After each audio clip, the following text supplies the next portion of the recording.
So we're back with Mike and Lisa, and we're going to talk today about making those times together that you have outside of deployment count, knowing that you're going to have these times of separation coming. So how do you connect, Lisa? Well, one of the things that he shared or brought into our relationship when we were dating was targets of opportunity, that little phrase. And they have just carried through our 12 or so years together of anytime there's a target of opportunity, he takes it or I act on it. And so when we know a deployment is coming, sometimes we can know 3 months in advance, sometimes we've known as much as 9 months in advance.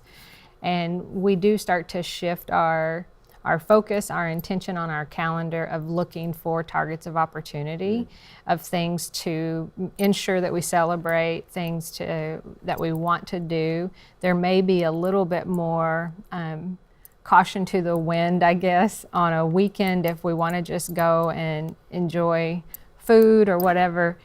There may be a little bit more of that, knowing that what's coming is the time of separation. Yeah. And so I think we do a good job of just using that way. And we are a blended family as well, so protecting time, then you add in the military piece.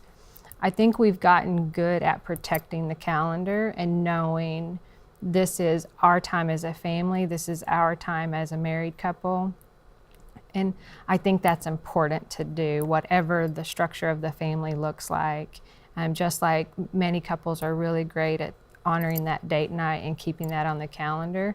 I think for us that's heightened when a deployment is coming. We almost to a fault can seclude into, but there's purpose in that for us because there's things we need to discuss. There's hard things we have to discuss in preparing for that. So that's how we connect, is we make sure that we are strong and we are focused as we head into a long-term separation. Seems like we use the word intentional in everything we're talking about, but you're very intentional there and because it has to be, you've got to set that time aside or that 3 months, 9 months, whatever it is, can just fly by. And you haven't done the things to prepare. And preparing, it sounds like, makes a huge difference. What would you add, Mike? Just on the, as you approach the deployment cycle, requirements are more, training events become more, so we even really have to, hey, look, this weekend here, I'll be back home. So it's not on the deployment date that we ramp up to that with a lot of activity. So even more so that weekend, those 4 days, I'm going to take time off, so will you. Recognizing we have to do that. Yeah, and so even with the planning, are there things that still can get in the way? Like what? We've been pretty lucky. Her job's very understanding with the deployments I've been on. This past deployment as a commander, I try to be very protective of not only my time, but showing by example, hey, look, guys, you have to spend time with your family in order to prepare, basically stocking up some of the stuff in the bank account on emotional together. So I don't know that anything really snuck up on us or... Well, things can get in the way, like, kids' schedules, those are things that I can't plan for. Something come up. Yeah, those things like that come up that might take us away from being able to do something else that we would rather do. When you're in that time and you're prioritizing, what works best for you? What do you guys really try to make sure we want to build some of this into that time before? Is it dates? Is it conversations? So for me, I got to make sure in preparation to go, I got to make sure the home is taken care of. They know all the contacts. Financially, there's no question on accessibility to finances in case something happens. Deliberately talk to some friends on, hey, Lisa, here's a point of contact for roofing or anything in the home or anything cars. A couple of good friends really stepped up and did things with Nate to make sure he's spiritually connected with great people. Those were important for me. So I got to blend that into the emotional, because that's all kind of taken care of or preparing side of it. So do you see that as Mike's doing it, or is it once he's gone and you see the results of what he's done? Or both? Both. Yeah. I think both, because I'm very much a planner. So I mean, we have a binder. It's a deployment binder. Different color So pens.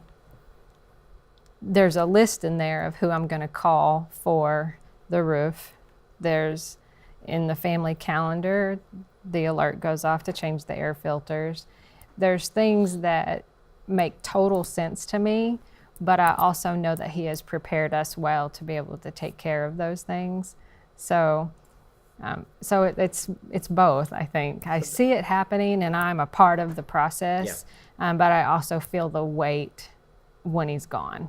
But is there some security knowing that my husband's gone, but he has prepared well for me yes. while he's gone? Oh, Yeah. yes. So how do you deal with the knowledge the deployment's going to happen? Like when Mike did second deployment, you knew there was going to be a third deployment, right? You just, for a while, didn't know when that was going Right. to be. Well, But that was always hanging over your head. There was a It's time. excitement for him. It is very exciting. There was, as I was moving on down my career, and everybody has a shelf life.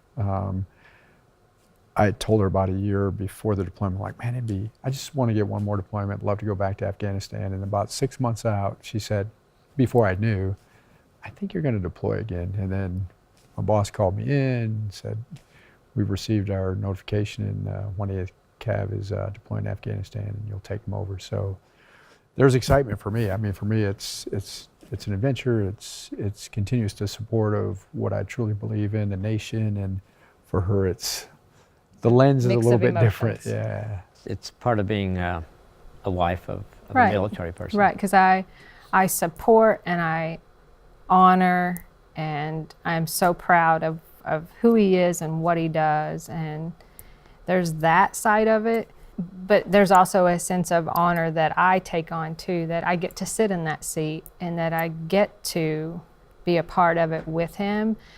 I don't have so much a sense of dread, really. I just feel like we are in this together. That's going to be his role in it, and this is my role in it. It's not that I enjoy it every day or any of the days. It's just that I think I have to change how I view it, as he signed up to do this and I fully support that. And